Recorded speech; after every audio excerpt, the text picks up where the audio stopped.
All right, this is basically for any Geo Metro.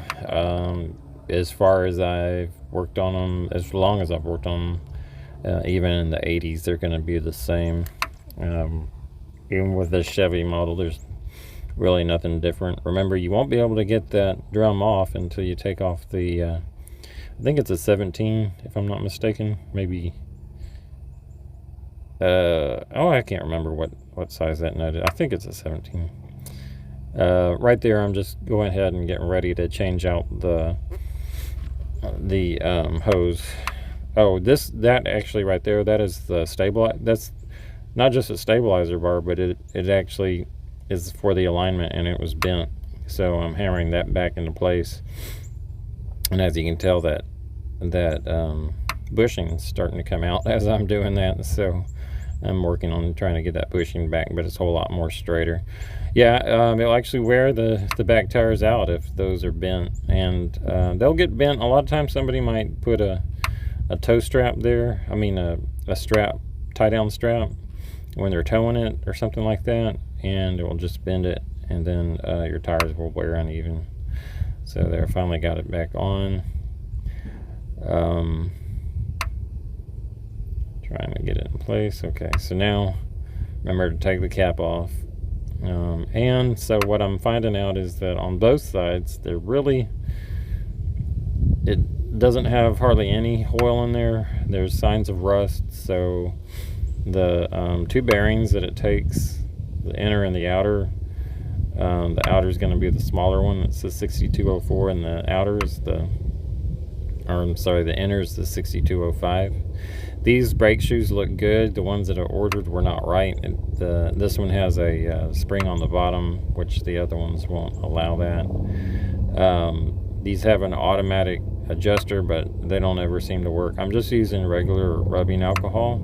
It's a lot easier on the nervous system than the brake cleaner is, and it does good enough.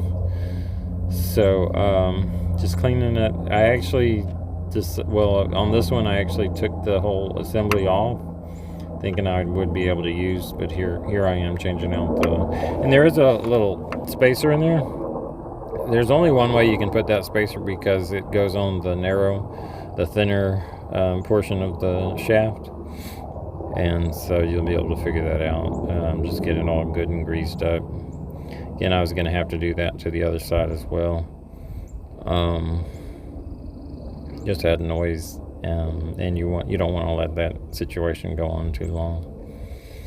So that's a 6205 and 6204. There is no seals or anything like that. Take off the both of the covers for the inner, and just one of the covers for both of the covers for the outer and one for the inner.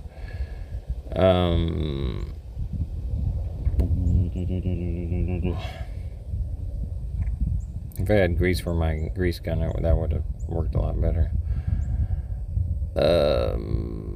But anyways, when we get back into the brake, it was just extra work having to do the changing out the line. But it's important to change out the line when you got issues with some brakes sticking and stuff like that. So I think everything else would be kind of self-explanatory. Oh, on the adjustments, so just as good as you can, try to click it out or you'll see me spread it with a wrench, with the channel locks, and then that will click it, and you want it to rub on the drum as it's spinning, but not too much. So a little rub. You don't want it just to free spin, a lot of revolutions. So a lot of people don't know how to work on drum brakes and don't even want to mess with them nowadays. So I had trouble with that. But anyways, so that's, and then if you get it too tight, then you just click it in a time or two, and you'll see where the adjuster is, where that the ratcheting adjuster is. and I'll just let it keep playing.